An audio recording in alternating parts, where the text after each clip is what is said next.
रानी मोरा रोवत होई है, लागल होई राजा जी पे ध्यान। रानी मोरा रोवत होई है, लागल होई राजा जी पे ध्यान। रानी मोरा रोवत होई है, कैले होइहा बहरत लोरा होई झरत। कैले होइहा बहरत लोरा होई झरत। करी के सबख सिंगार, करी के सबख सिंगार। रानी मोरा रोवत होई है त लागल होई हमारे पे ध्यान। रानी मोरा रोवत होई है, दिहली दहेजवा लगे नहीं लजवा।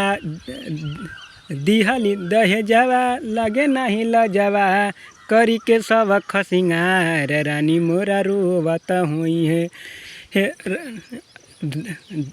धनी मोरा रोवत होई है, लागल होई हमारे पर ध्यान। रानी मोरा रोवत होई है, धनिया रामगढ़ बजरिया से करिया साड़ी लीह।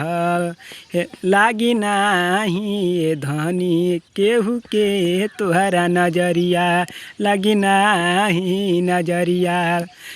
राजन संदीप भैले बेहलिया, चूसे खातिन तोहर ललिया।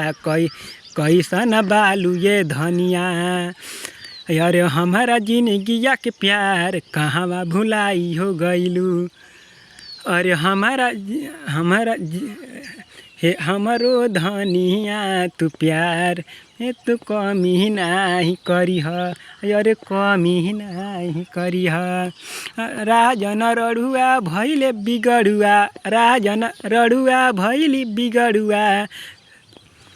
न रानी मोरा रोवत होई है त लागल होई हमारे पर ध्यान। रानी मोरा रोवत होई है, धनिया तो हरे में बसेला हमारो परनवा। तू त बालू तू दिलवा के मोर धड़कनवा, मोर धड़कनवा। कवना कसूर कैलू हमारा के दूर कैलू, कवना कसूर कैलू हमारा के दूर कैलू। राजन सूर्या त भैले त कहवन दे न। अरे रानी मोरा रोवत होई है त लागल होई राजन पे ध्यान। रानी मोरा रोवत होई है, यार कैले होई बहरत लोरा होई झरत। करी के सबख सिंगार। रानी मोरा रोवत होई है, यार लागल होई हमारे पे ध्यान। रानी मोरा रोवत होई है, रोवत होई है।